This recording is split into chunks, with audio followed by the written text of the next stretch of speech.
कैसी जगह है? इतना अंधेरा, इतनी ठंड कि हड्डियां कांप रही हैं। जिन, जिन, ओ जिन, कहाँ है तू? क्या मैं मर चुका हूं? मौत इतनी आसान नहीं होती रहमान। तू मेरी यादों के तहखाने में है। यहां वक्त थम जाता है, यहां दर्द कभी पुराना नहीं होता। मुझे अपनी परवाह नहीं है, बस ये बता, क्या मेरी फातिमा तक रोटी पहुंच गई? क्या मेरी आयशा के आंसू थमे? देख, उस धुंध के पार देख, वो तेरी दुनिया की एक खिड़की है। फातिमा, बेटी, आंखें खोल। देख, ये घर की दहलीज पर अनाज की बोरियां कहां से आईं? ये सोने के सिक्के, ये कोई करिश्मा है या कोई बला?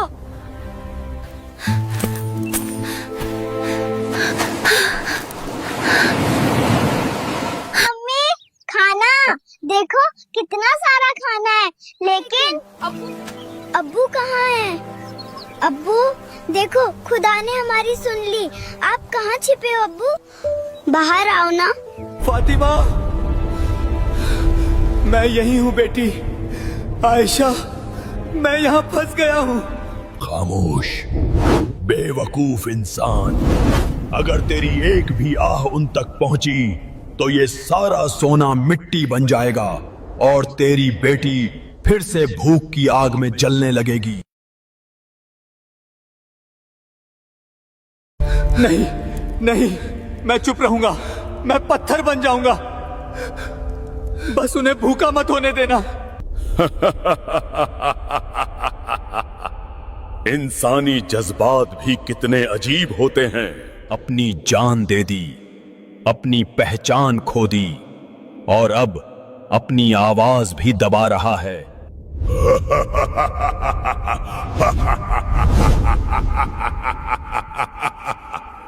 तुझे क्या लगता है वो तुझे याद रखेंगे? दौलत यादों को बहुत जल्दी निगल जाती है रहमान। तू जिन है, तू बाप नहीं है। तू ताकत समझता है, त्याग नहीं। वो मुझे भूल भी जाएं तो क्या? उनके पेट की भूख मिट गई, मेरे लिए यही मेरी जन्नत है। त्याग? तू त्याग की बात करता है? मुझे इस पीतल के डिब्बे में किसने डाला था पता है? जिसे मैंने अपना भाई माना था, उसने सिर्फ चंद शक्तियों के लिए मुझे सदियों तक अंधेरे में सड़ने के लिए छोड़ दिया।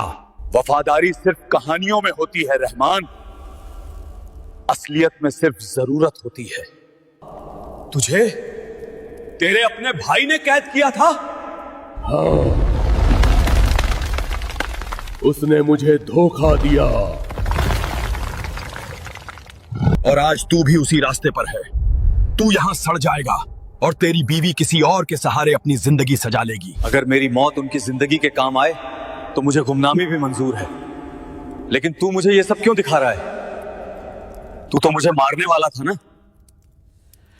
फिर ये हमदर्दी कैसी? देखना चाहता हूं कि तेरी ये महानता कब दम तोड़ती है। लोग कहते हैं कि इंसान लालची होता है। मैं देखना चाहता हूं कि एक बाप कितना बड़ा पत्थर हो सकता है।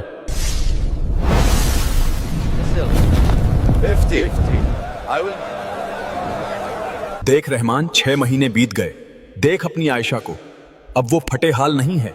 रेशमी लिबास हैं, हाथों में गहने हैं। वो कितनी सुंदर लग रही है। उसकी आंखों का वो डर गायब हो गया। शुक्र है मेरे मौला, शुक्र है। नहीं, ये रेशम कमजोर है। मुझे सबसे बेहतरीन कपड़ा चाहिए। अब पैसों की कोई कमी नहीं है। जी मालकिन, लेकिन आपके शौहर रहमान भाई, उनका कुछ पता चला? समंदर ले गया उन्हें। वो हमेशा अपने उसूलों के पीछे पागल थे। अब उनका जिक्र करके मेरा मूड खराब मत करो। फातिमा के लिए गहने दिखाने हैं। उनका जिक्र मत करो। आयशा, क्या मैं सिर्फ एक जिक्र रह गया हूं? सुना तूने? अभी तो सिर्फ 6 महीने हुए हैं। तेरी यादें उस रेशमी कपड़े के सामने फीकी पड़ गईं। क्या अब भी तू उनके लिए यहाँ कैद रहना चाहता है? बोल रहमान। अगर तू चाहे तो मैं तुझे अभी वापस भेज सकता हूँ, लेकिन सारा धन वापस ले लूंगा। उन्हें फिर से वही गरीबी और भूख मिलेगी।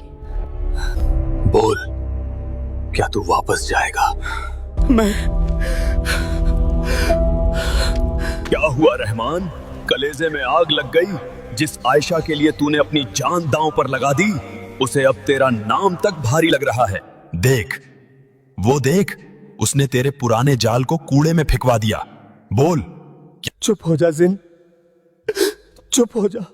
मेरा प्यार इतना कमजोर नहीं है कि उसकी एक बात से टूट जाए। शायद वो मेरा दुख भुलाने की कोशिश कर रही है। झूठ! तू खुद को धोखा दे रहा है। देख उस झोपड़ी की जगह खड़े महल को। वहां अब एक नया मेहमान आने वाला है। गांव का वो मुखिया जिससे तू नफरत करता था, आज तेरी आयशा के साथ उसी मेज पर बैठकर खाना खा रहा। आयशा ऐसा नहीं कर सकती, वो मेरी वफादार है। तो देख, अपनी आंखों से देख। मुखिया जी, अब पुराने दुखों को याद करने का क्या फायदा? जो चला गया वो लौटकर नहीं आता। अब हमें अपनी नई जिंदगी के बारे में सोचना चाहिए। फातिमा को एक पिता की जरूरत है। सही कहा आयशा। रहमान तो पागल था, लहरों से लड़ते लड़ते खुद को मिटा दिया। अब ये दौलत, ये घर सब तुम्हारा है। नहीं आयशा, मत करना ऐसा। वो मुखिया लालची है, वो तुम्हें बर्बाद कर देगा। जिन, मुझे बाहर निकाल, मुझे उन्हें रोकना होगा। रास्ता खुला है रहमान। बस एक बार कह दे कि तू अपनी दी हुई दौलत वापस चाहता है। तू फिर से उसी फटी हुई नाव पर होगा। मैं उन्हें भूखा नहीं देख सकता, पर मैं उन्हें किसी और के साथ भी नहीं देख सकता। ये कैसा इम्तिहान है खुदा? नहीं, मुझे ये नए खिलौने नहीं चाहिए, मुझे ये सोने की गुड़िया नहीं